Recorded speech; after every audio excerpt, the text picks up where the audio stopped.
Hello, everyone. Welcome to the Scumdogs Kennel. I'm your host, Chris Williams, and in today's Cryptid Corner mini episode, I have, a couple of Bigfoot stories today, folks. One from here in America, another from Russia, both involving some very weird phenomena. Let's get into the first article. Siberian artist claimed face-to-face Yeti encounter in Kemerovo, Taiga. Let's hear all about this artist, folks, who even basically drew Bigfoot. In the summer of 2015, a respected sculptor from Tashia-Togol in Russia's Komarovo region reported an encounter that immediately drew attention across Siberia. Unlike fleeting glimpses or distant silhouettes, this account described a prolonged interaction, a drawn portrait, and even an alleged exchange of thoughts. The setting was familiar territory for Yeti reports, but the details introduced elements rarely claimed in Russian homnology circles. What occurred near Chernuka Mountain that July morning remains unverified, yet the report follows patterns seen repeatedly in the Shuria mountain region, an area described by some researchers as Russia's Bigfoot epicenter. Andrei Lepodchenko, a well-known Tashia-Togol artist and wood sculptor, stated that on the morning of July 27th, he ventured into the Taiga near Chernuka Mountain at approximately 5 o'clock a.m. He frequently gathered uniquely shaped branches for his carvings and was accustomed to moving alone through the forest. According to Lepodchenko, he entered a small clearing and immediately sensed that he was being watched. When he turned, he observed a large upright figure staring deeper in the tree line. He described the being as approximately 2.5 meters tall, roughly 8 feet, with dark brown hair resembling that of a bear but softer in texture. Apparently this is a sketch or drawing of the figure that Lepodchenko actually saw, folks. It's very interesting. It looks really human, doesn't it, folks, despite some more apish qualities about it. The elongated snout. You could almost basically think if this creature does exist, people would basically understand why people might claim that Bigfoot and Dogman are the same kind of entities. But either way, it looks very human-like, and that is surely very interesting, folks. But now, let's move on to the rest of the article, He noted a muscular, well-proportioned body structure with hands and feet similar in proportion to a human's. The face, he said, was expressive and distinctly male in appearance. The eyes were light-colored and human-like. He claimed the creature held a wooden stick wrapped with strands of hair. Most striking to him were the feet, which he estimated to be size 60 by Russian measurements, standards approximately 46 centimeters or 18 inches long. Rather than fleeing, the being allegedly remained stationary and appeared to attempt communication. Lepodchenko stated he felt a telepathic exchange. He claimed the only audible word spoken by the creature was a name that sounded like taban, described as resembling two soft drumsticks. Later inquiry into the shore language revealed possible meaning, including a soul or the one that was not discovered. The reported interaction lasted approximately 40 minutes. Lepodchenko said he did not have a camera, but he always carried drawing materials. He sketched the figure on birch bark. He then claimed to be examining the drawing and added a symbol beside it. The meaning of that symbol remains unknown. The encounter ended without aggression. Lepodchenko admitted he could not provide physical proof. He emphasized that he does not drink or use drugs and described himself as mentally and physically sound. Local journalists reportedly confirmed that he was considered a reputable within the community, folks. Very interesting. So, what did Lepodchenko actually encounter? Was it a Yeti, Bigfoot, or maybe some other type of Bigfoot-like entity, folks? There is, a type of Bigfoot in Russia, folks, that basically is known as the Almasty, or something along those lines, folks. And if you look at the, known information about them, folks, they're very Bigfoot-like. So, very interesting, folks. But we also have another article, folks. Former Sequoia National Park ranger claims Bigfoot attacked Jeep, fired for reporting it. You heard that right, folks. This park ranger says that he was attacked by Bigfoot, and because he reported, he lost his job. It's been said that basically park rangers in America's national forests, they have to basically toe the line.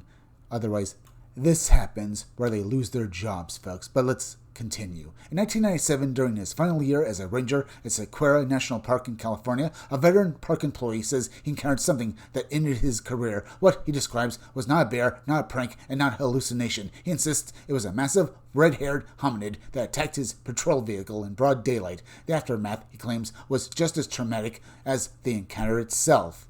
I would imagine so, folks, especially that he just lost a job because he reported it. Either way, let's read his full account.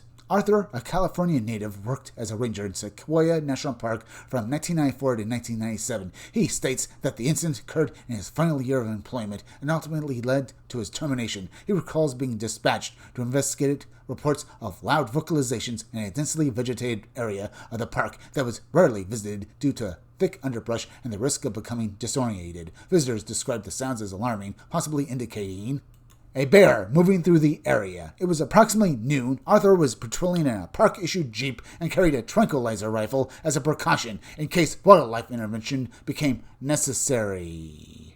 After driving the area for roughly an hour without observing anything unusual, he stopped the vehicle and stepped out, leaving the driver's door open. He was preparing to contact fellow rangers by radio when he heard a deep, aggressive growl to his left. He turned and immediately observed what he describes as a massive, reddish-brown figure staying several yards away. According to Arthur, the creature had wide shoulders, disproportionately long arms, and hands that appeared distinctly human in structure, but much larger. He states that it stood taller than any grizzly bear he had seen and possessed a forward-facing face with what he describes as a predatory expression. He reports experiencing immediate paralysis from fear. He felt exposed and vulnerable, as though he had been ambushed. Without worrying, the creature charged.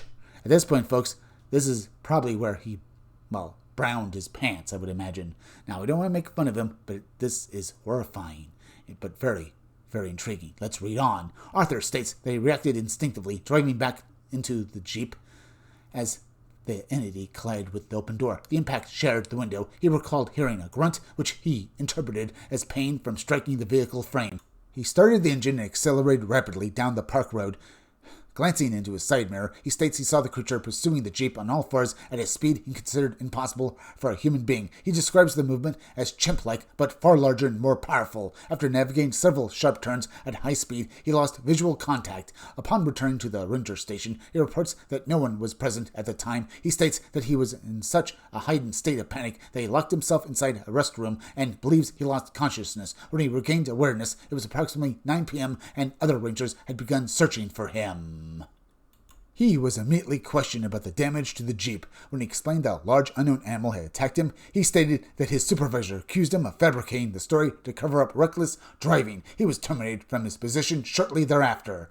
Arthur reports undergoing years of therapy without relief. He maintains that what he encountered was not a bear. He emphasizes that bears do not possess human-like hands, broad shoulders, and elongated limb proportions, or the ability to run in the manner he observed. More than 2 decades later, he states that this is the first time he was publicly shared his account.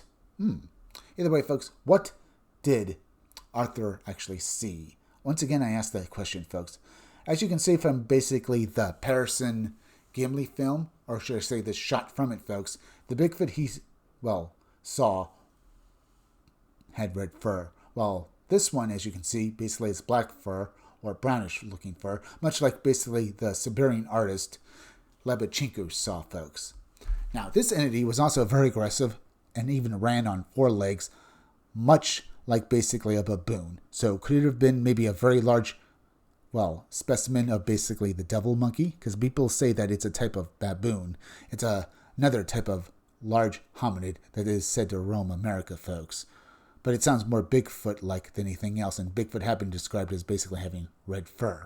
But the entity Arthur encountered was definitely aggressive, much like basically the devil monkeys have been described. So I doubt it was a devil monkey, but definitely maybe a Bigfoot that basically wanted to kill him, perhaps. Maybe this Bigfoot hated the fact that yet another human was intruding on its territory and decided to basically get at him, I guess.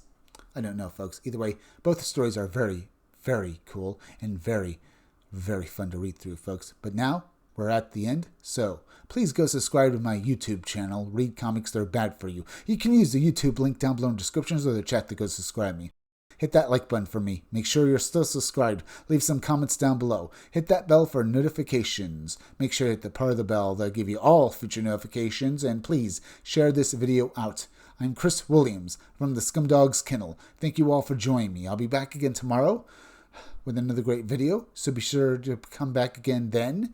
Until then, folks, I'll see you all again soon.